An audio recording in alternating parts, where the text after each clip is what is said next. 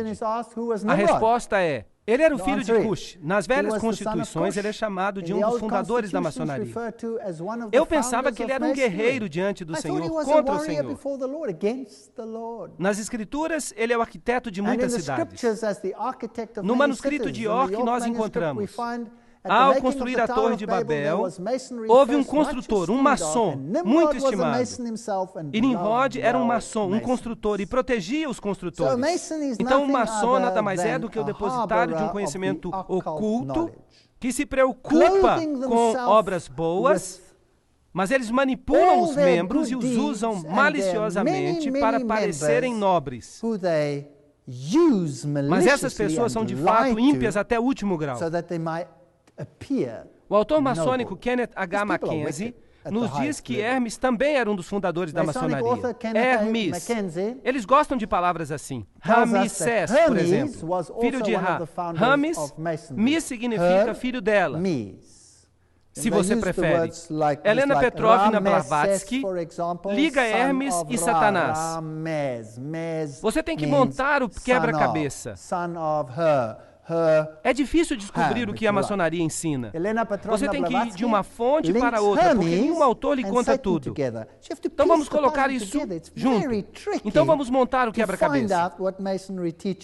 Então o autor diz que Hermes é importante para eles. Blavatsky diz que Hermes, o deus da sabedoria, era também chamado de Tot, Tat, Set, Set e Satã. E que quando ela era vista do seu lado negativo, chamado de Tifon, o Satanás egípcio, que era também Sete. Então, quando eles dizem que seguem a Sete, eles seguem a Satanás. Se eles dizem Hermes, esse é Satanás na sua forma de Lúcifer. Não importa.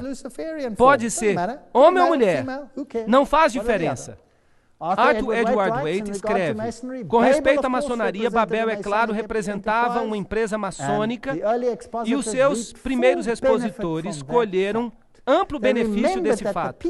Eles se lembraram que as pessoas só tinham uma língua e que viajavam do Oriente para o Ocidente, como esses que se provaram mestres maçons. Quando eles alcançaram um lugar de habitação na terra de Shinar, é dito que eles habitaram ali, sendo os primeiros a receber o nome de maçons. Foi ali que eles construíram a sua grande torre de confusão. Do mal vem o bem. Aham! Então Deus era mau quando ele confundiu as línguas. Mas eles fizeram com que o bem acontecesse. Vocês entenderam? E o jeito de conseguir isso é através do caos, através da destruição. Use as pessoas como se elas fossem munição. Mate-as. Faça o que você quiser. Faça com que a dor da separação seja tão grande que eles implorarão por unidade. Vocês estão entendendo? Agora, quem são esses? Espera aí, isso é outra palestra. Eu não vou fugir do assunto. Foi ali que construíram a sua alta torre de confusão. A confusão de línguas deu origem à antiga prática dos maçons conversarem por meio de símbolos. Assim, se a sua língua está confusa, você tem que usar símbolos. O simbolismo é uma linguagem maçônica. Hoje as pessoas me falam, mas os símbolos estão por toda parte. E daí? O que é que isso quer dizer? Quem está no controle em toda parte? Os druidas da Bretanha e da Gália tinham um conhecimento profundo com respeito aos mistérios de Ísis e a adoravam sob o símbolo da lua. A lua foi escolhida para representar Ísis porque a lua domina a água. Os druidas consideram o sol como o pai e a lua como a mãe de todas as coisas. Ensinamentos secretos das eras. Assim, os druidas são aqueles que controlam a Grã-Bretanha. Winston Churchill pertencia à ordem druídica da maçonaria. Ele era um maçom de 33º grau. Eu tirei uma foto do avental dele, em caso que alguém não creia nisso. E assim nós começamos a lidar com os pedacinhos da história. Quando você entra numa loja da Inglaterra, você tem que cruzar o pentagrama. E se você olhar para cima, você vê essa estátua em cima. É um escudo e uma insígnia de patente. Vocês estão vendo? Vamos ampliar. Aí está. Insígnia, insígnia, insígnia. O mesmo símbolo que aparece em alguns carros hoje. Só para deixar vocês interessados. E é claro, você tem mais simbolismo aqui e você tem até a Arca do Concerto. Porque ele quer que isso represente o Santíssimo. Mas vejam os pés dos querubins cobridores. São pés de bode. Isso é satanismo. É por isso que na maçonaria você tem que montar em bodes. Há muitas piadas sobre montar em bodes. Há muitos postais engraçados a respeito. Nós fazemos graça disso. Nós rimos disso. E eles representam os bodes cantando hinos, os bodes fazendo isto, bode montado em bode, isso e aquilo. Tudo é símbolo de Lúcifer. E nós vamos ver mais tarde que eles dizem que os bodes vão para o céu e que as ovelhas vão para o inferno. Isso é interessante. A Bíblia diz em Efésios 5, 8 a 14: Pois outrora erais trevas, porém agora sois luz no Senhor. Andai como filhos da luz. Porque o fruto da luz consiste em toda bondade, justiça e verdade, provando sempre o que é agradável ao Senhor. E não sejais cúmplices nas obras infrutíferas das trevas, antes, porém, reprovai-as. Eu acho que nós fizemos isso hoje à noite. Eu não quero ter nada a ver com as trevas. Nós precisamos reprová-las. Porque o que eles fazem em oculto, o só referir é vergonha. Mas todas as coisas, quando reprovadas pela luz, se tornam manifestas. Porque tudo que se manifesta é luz. Quão linda é a palavra de Deus que temos. Ele não tem agendas secretas. Jesus diz: eu nada fiz em secreto. Eu amo o Deus da Bíblia. E o mero fato de que eu estou vivo mostra que Deus é todo-poderoso. Que nós servimos a um Deus maravilhoso. Esse é o tipo de Deus a quem servimos. Eu não vou abrir mão dele nem por toda a riqueza satânica deste mundo. O que ela significa? Ela não significa nada. Jesus está voltando e o reino das trevas vai terminar. Ele vai caminhar sobre esta terra manchada de sangue que ele maculou e torturou por séculos e séculos em guerras e batalhas. Mas a palavra de Deus vai permanecer por todo o tempo. A palavra de Deus permanece firme como uma rocha. É a última coisa que está no seu caminho. Que guerra ele tem travado contra a palavra de Deus? Eu lhes peço que voltem nas próximas palestras, porque nós vamos ver o que Satanás tem feito. Vou lhe mostrar coisas fascinantes. Então, amanhã à noite, nós vamos falar sobre o que eles fizeram com as Bíblias, a batalha das Bíblias.